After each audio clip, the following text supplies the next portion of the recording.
ஒரு பையில் 5 சிவப்பு நிற பந்துகளும் 6 வெள்ளை நிற பந்துகளும் 7 பச்சை நிற பந்துகளும் 8 கருப்பு நிற பந்துகளும் உள்ளன. சமவாய்ப்பு முறையில் பையிலிருந்து ஒரு பந்து எடுக்கப்படுகிறது. அந்த பந்து வெள்ளை, கருப்பு அல்லது சிவப்பு, வெள்ளையாகவும் கருப்பாகவும் இல்லாமல் இருக்க நிகழ்தகவுகளை காண்க. மொத்தம் எத்தனை நிறத்துல இருக்கு? சிவப்பு, வெள்ளை, பச்சை, கருப்பு 4 நிற பந்துகள் ஒரு பையில போட்டாங்க. அப்ப மொத்தமா அந்த பைக்குள்ள எவ்வளவு பந்து இருக்கும்? அப்ப எல்லாத்தையும் என்ன பண்ணணும்? கூட்டணும். அந்த எல்லாத்தையும் கூட்டுறது பேர் தான் என்ன சொல்லணும்? நம்ம n of s சொல்லுவோம். கூட்டிடலாமா? 5 கூட 6 கூட்டினா 11, 11 கூட 7 கூட்டினா 18, 18 கூட 8 கூட்டினா 26. மொத்த பந்து எவ்வளோ? 26. வெள்ளையா இருக்கணும். எத்தனை பந்து வெள்ளை? 6 பந்து வெள்ளை. அப்போ அந்த 26ல இருந்து ஒரு பந்து எடுக்கிற அது வெள்ளையா இருக்குன்னா எத்தனை பந்துல வந்து ஒரு பந்து வெள்ளையா இருக்குன்னா 6 பந்து. அவ்வளவுதான். அப்போ இங்க நிகழ்தகவுன்னு ஒரு வார்த்தை கேட்டுக்கிறாங்க. அப்ப நிகழ்தகவுன்னு ஒரு வார்த்தை வந்துச்சு அப்படின்னு சொன்னாவே நமக்கு இங்கிலீஷ்ல ப்ராபபிலிட்டி. அப்ப ப்ராபபிலிட்டினா P of இதை நான் எடுத்துக்கிறோம். ஏன்னு எடுத்துக்கலாமா? P of A equal to n of A by n of S. Miss இதை எழுதுனா கூட பயப்படவே வேணாம். இதை எழுதுனா கூட பரவாயில்ல. ஆன்சர் எழுத போறோம். மொத்தத்துல இருந்து எது எடுக்கிறோம்? வெள்ளை மட்டும். அப்போ மொத்தம் எத்தனை? 26. 26ல எத்தனை பந்து வெள்ளை பந்து? 6. இதை சுருக்கி போடணும் அப்படின்னு சொன்னா சுருக்கி போடுங்க. இல்லைங்க மிஸ் நான் சுருக்கிலாம் போட மாட்டேன்னா இதை அப்படியே விட்டுருங்க. ஓகே. செகண்ட், கருப்பு அல்லது சிவப்பு. கருப்பு அல்லது சிவப்பு. இப்போ நம்ம கருப்பந்து எடுக்கணும்னா அது கருப்பந்தா தான் இருக்கும்.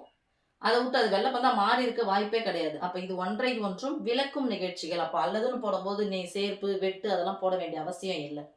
கருப்பா இருந்துச்சுன்னா கருப்பு தான், வேற கலர் வராது. சிவப்புனா சிவப்பு தான். ஸோ கருப்பு எத்தனை இருக்குன்னு பாருங்க. 8 கருப்பு. சிவப்பு எத்தனை? 5.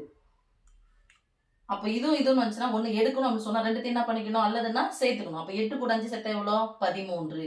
இதெல்லாம் எடுத்துக்கலாம். P of B எடுத்துக்கலாமா? P of B equal to 8 5 கூட்டினா 13, 26ல 13 பந்து. ஓகே. 13/26. அடுத்து வெள்ளையாக இல்லாமல், வெள்ளையா இருக்கக்கூடாது.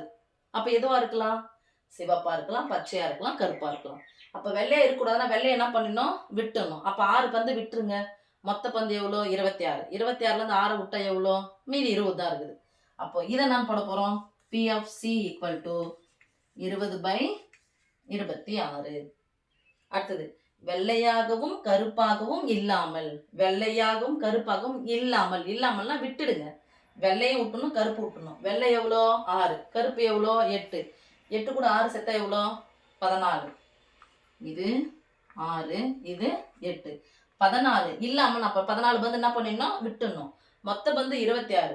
அந்த 26ல இருந்து 14 நான் விட்டுட்டேன் அப்படின்னு சொன்னா மீதி எவ்வளவு இருக்கும்? 12. அப்போ P of D equal to 12/26. Okay. இப்போ மிஸ் எப்படி miss mark? 1 2 3 4 n of s எழுதுனீங்கன்னா ஒரு மார்க். மொத்தம் 5 மதிப்பெண்கள். மிஸ் இதை நான் சுருக்கி எழுதலாமா? எழுதுங்க, தாராளமா எழுதுங்க. இரட்டை எண் சுருக்குனா எவ்வளோ வரும்? 3 3 2 6 1 2 3 2 6. கரெக்டா எழுதுறதா எழுதுங்க, இல்லை இதிலே விட்டுணும். அடுத்து இதை சுருக்கி எழுதலாமான்னா 1 13 13 2 13 26. இதை எப்படி மிஸ் சுருக்கலாம் அப்படின்னு சொன்னா நல்லா இப்படி வராது. 2 20 13 2 26. இதை 6 2 12 13 2 26. அப்போ நீங்க சுருக்குன்னா சரியா சுருக்குன்னா சுருக்குங்க, இல்லைன்னா இதால விட்டாவே நமக்கு ஆன்சர் ஓவர். ஓகே.